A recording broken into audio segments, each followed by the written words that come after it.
are talking about Feng Shui money trees. So, what is the deal with money trees? I'm going to talk about real money trees, I'm going to talk about the artificial ones that you see, and I'm also going to talk about why are they called money trees and what are they actually going to help you have more money in your life. Don't forget to subscribe and click the bell and you will get notified when my video is released. I have so much information that I just cannot wait to share with you about Feng Shui and to help really skyrocket your life and your home to next levels that you couldn't even imagine. So the first thing is money trees are often plants that grow really easily. So we're talking about the real ones. And this is known as the jade plant. This is often kind of the most common money plant, and it grows prolifically. That's why it is known as a money tree. They're very easy to mind. They're very similar to a succulent, and they're kind of the succulent family.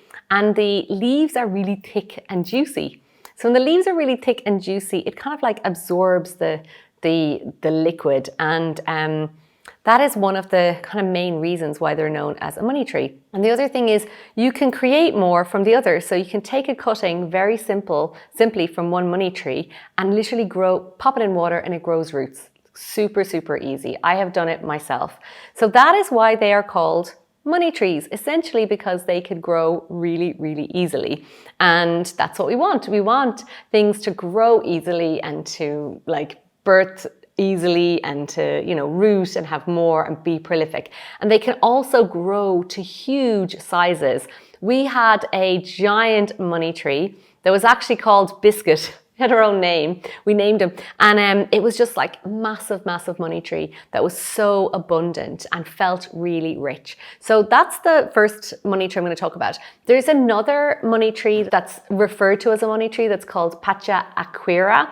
And it has lots of roots and leaf and winds up and has leaves at the top of it. And that one is also known as a money tree. And there's no right or wrong money trees out there, or plants.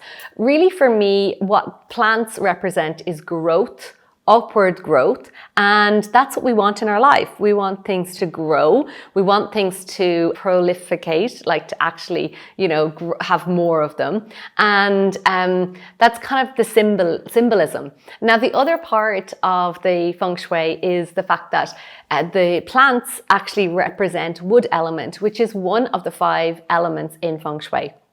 Now, I have done several videos about Feng Shui colors, but also the 5 elements. So if you want to learn more about the actual element wood and the representation of it and how it integrates into Feng Shui, you can check that video out about the 5 elements.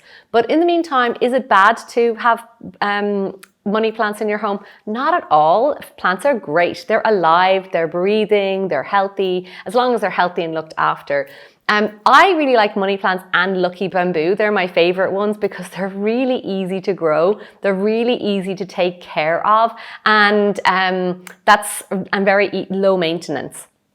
Now, they would be on the kind of the positive plants. And I'll just say, the jade plant is associated with the succulent family, but we don't recommend cacti or cactus in Feng Shui because they're spiky and they're like, keep away. So they're a bit mean and spiky. So we don't recommend cacti in Feng Shui. But any of the jade plants and the lucky bamboo, you can go for it and have some fun with that in your home. When it comes to the deeper Feng Shui that we teach in my program, Powerhouse, we actually will advise against plants in certain areas because it is they could be impacting the creative cycle. And that's what I talk about more in that 5 elements video, we want to balance an area of a home, but if we put a plant into an area where the earth element was the one that we wanted more of, and we put a plant in, like the roots of a tree will like distort the earth and break up the earth. So we wouldn't want that. So we'd definitely want to put the plants in the most auspicious places. So there are auspicious places and it's unique to your house. And if you don't want to learn more about those auspicious areas and those just directions, you can join me in my free Feng Shui mini course that I dive into more about the plants or less about the plant, but more about the locations and the areas. So, but if a plant is thriving in an area, take it as a sign that it's happy. If it's not thriving in an area, I'd certainly recommend to move it out of there. The next thing I want to talk about is artificial plants. In terms of money tree plants or plants, we don't recommend artificial plants in Feng Shui. The reason we don't recommend artificial plants is that basically, Feng Shui is about qi, flow, everything moving, and we want to make sure that the energy is flowing and not getting stuck. And I feel that artificial plants are like almost like dust collectors, and when they collect dust, they then collect qi, and then it gets stagnant because it's not moved or there's nothing breathing, whereas plants are actually, moving and breathing and growing at their own pace, albeit very slowly. So we don't recommend artificial plants. So maybe try your hand at one of the simple like money plants or lucky bamboo. They've definitely been the ones that I have loved and have been the easiest for me to grow. The third thing I wanted to answer a question about is the Feng Shui trees that you might see online, which are little metal trees with little crystals on them. And they are beautiful ornaments, but having it in your home, so sometimes they have like citrine crystals but having them in your home may not necessarily mean that they're a prosperity kind of symbol. Though what I do like about them is that they are very beautiful, very ornate. Oftentimes they've gold, which is kind of like abundant, and the connection to that gold and wealth energy, which is good. And then the citrine is often a crystal that's associated with abundance, and having the citrine in excess, like lots of little petals and little leaves, are beautiful. It's not something that I personally recommend to my clients for them to add into certain areas, because there's a little bit of an energetic conflict between the metal and the crystals, because the crystal is earth element and the metal is metal element. But if you have one, it's all good. If it feels good for you to put it in your prosperity area, you can definitely check out my videos on the prosperity area and implement them there. Now, there are so many different layers to the journey with Feng Shui, and this video and these short videos are just an introduction to small things that you can do around your house. If you'd like to learn more about really the setup and best practices of Feng Shui, I'd love to invite you to join me in my free Feng Shui mini course. And the Feng Shui free mini course is just an opportunity to see how I've set up my house and get some best practices, but also learn much deeper aspects of Feng Shui that are often not discussed on short videos like this one. So I hope that you're able to, tap into your green fingers, that you let go of your artificial plants, and that you start to allow yourself to have that energy of growth and expansion in your home through plants that you love through watching this video. In the meantime, if you want to hear some of the success stories, check them out here.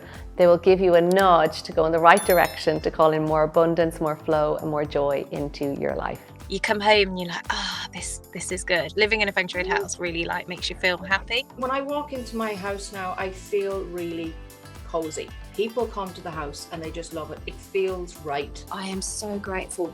Even once the remedies went in, the energy around the house changed, and there's so much more I just want to achieve, and I know I will. When I say that my life is completely unrecognisable from where it was then to where it is now is an absolute understatement. If I could just show you where I live now. The previous house that I was in, I had lived there for 7 years. In the 7 years that I was there, it just felt like my entire life fell apart. And it felt very hard, a really, really long, hard graft every single day. And there just seemed to be drama after drama. And when I look back now, I couldn't put my finger on any area of my life that I was happy in. My life is completely different. And I'm definitely in a much happier place. We are much healthier. All of us as a family are much healthier. We don't have the same dramas as we had before. It's revolutionary. It's completely transformative. And I can definitely say that I much prefer this life than where I was 2 years ago.